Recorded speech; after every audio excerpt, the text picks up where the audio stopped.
Langkah pertama yang perlu kita lakukan sebelum kita bekerja adalah membuka dokumen.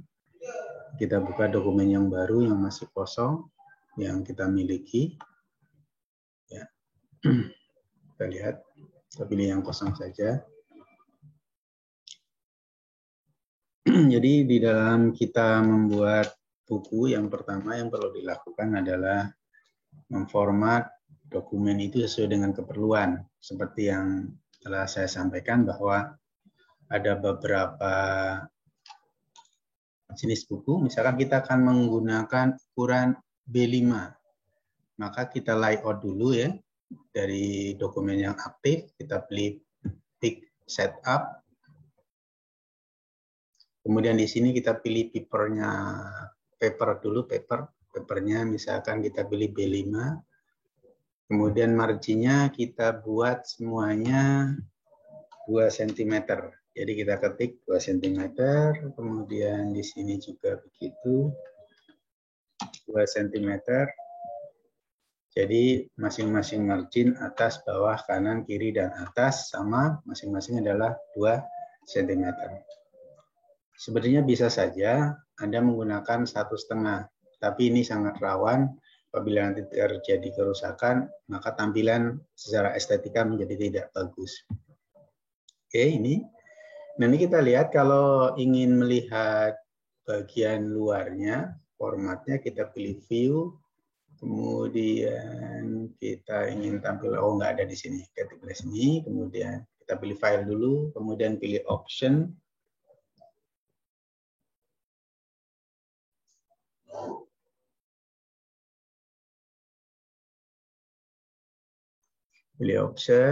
kemudian kita pilih display,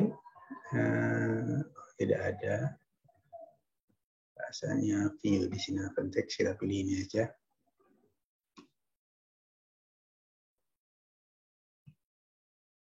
Nah, kita lihat ada teks, show text boundary, kita klik sehingga muncul, kemudian kita oke, kita lihat kalau kita enter ini muncul.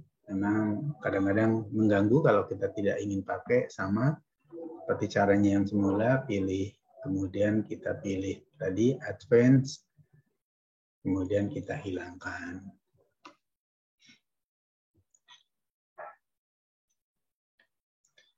Jadi setelah langkah yang pertama kita jalankan, berikutnya kita bisa mulai melakukan pengetikan. Misalkan kita punya ide yang terbesar pada kali ini adalah menulis pembelajaran daring. Ya kan? Pertama muncul dari ide yang besar, kita turunkan kepada sub-sub ide, misalkan pembelajaran, kemudian pembelajaran klasik bisa juga, atau klasikal, kemudian pembelajaran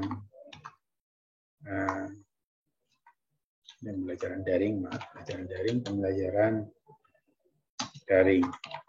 Kalau misalkan kita lihat, kita bicara di sini teknologi, informasi, dan komunikasi.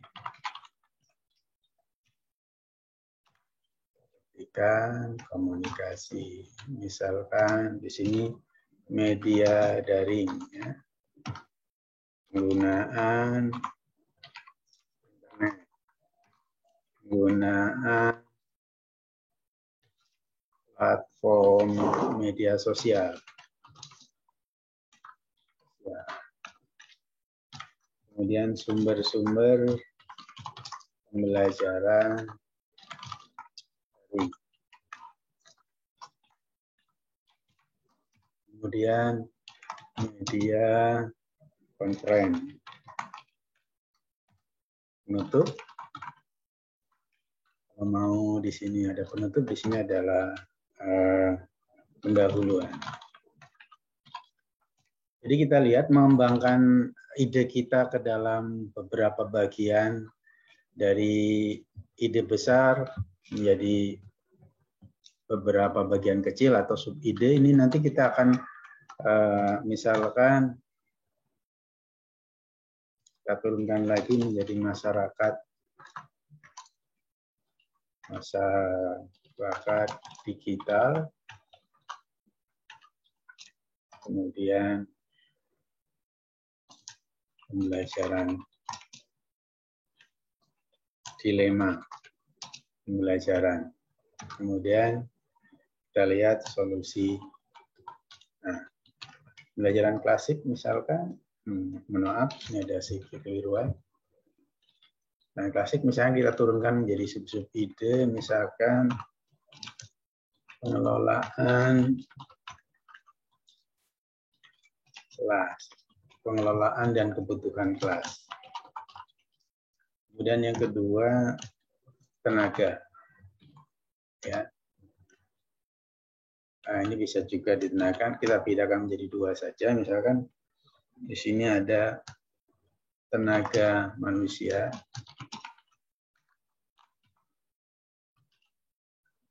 yang kemudian yang kedua sarana prasarana.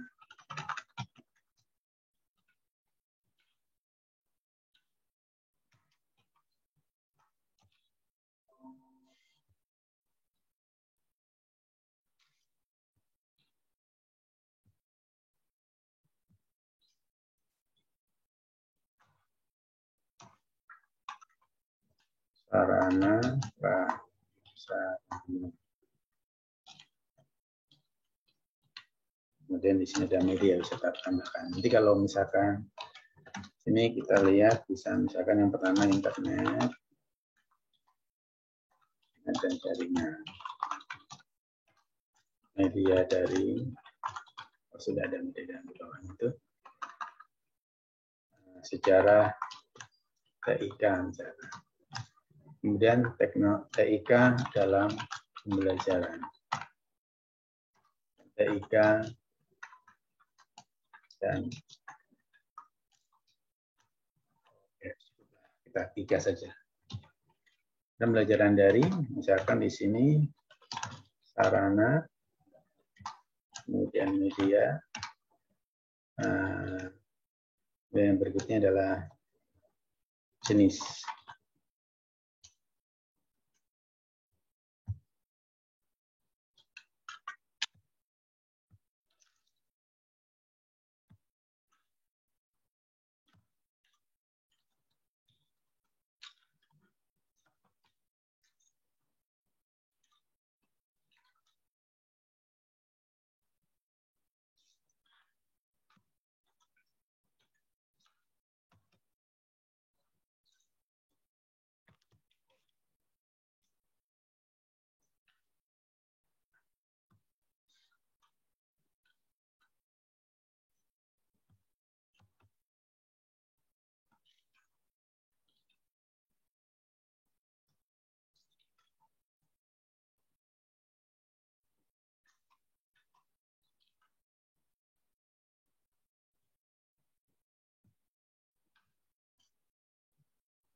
Soal yang pertama, di sini ada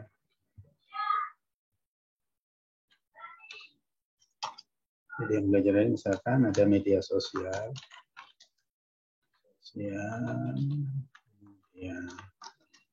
media telepon,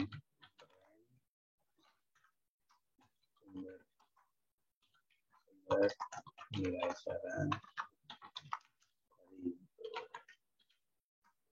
Yang bernama interaksi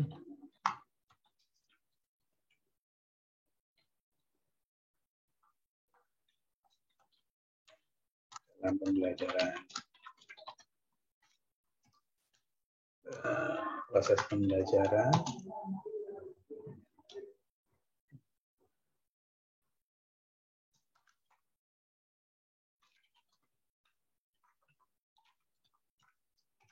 dan evaluasi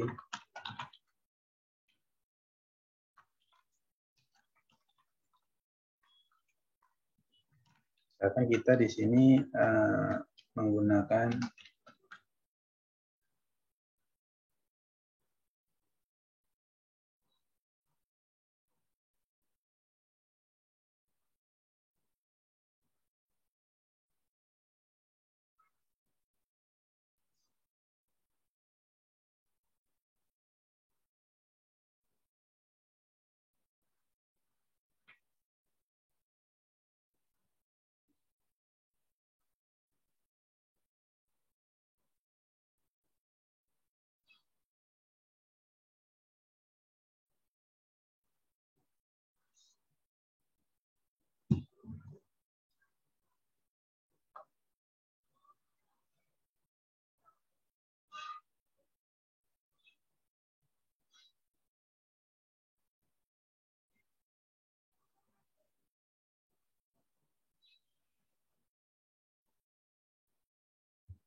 ya, kita jalan di sini. Yang berikutnya adalah penggunaan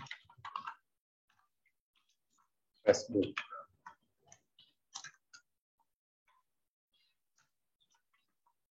Kemudian penggunaan apa namanya? WhatsApp.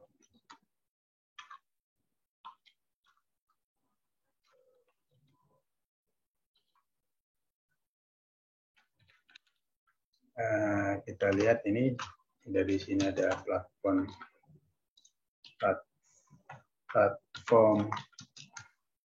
pemerintah, misalkan ya,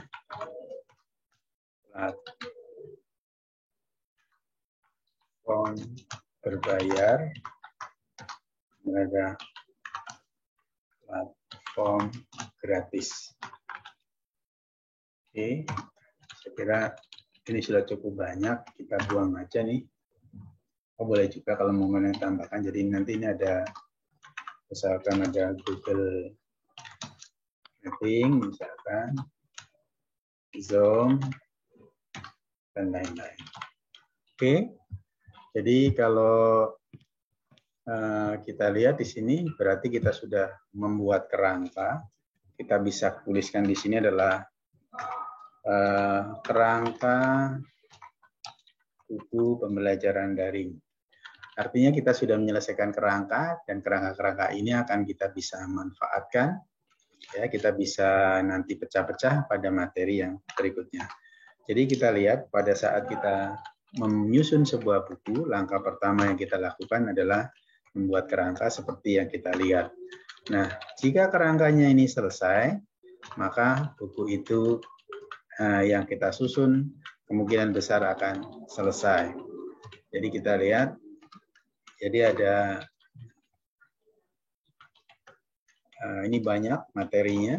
Kalau kita lihat pembelajaran daring, jadi mulai dari A, B, C, D, E, F, G, H, I, J. Ada 10 bab kalau nanti akan kita pisahkan. Jadi sampai sini dulu sementara. Kalau rekan-rekan ingin membuat buku, langkah yang pertama adalah membuat kerangka dengan menuliskan ide besarnya, kemudian kita turunkan menjadi sub-sub ide. Oke, terima kasih untuk hari ini. Semoga ini bisa membantu Anda sekalian dalam pengembangan sebuah buku. Salam literasi, literasi maju Indonesia Jaya.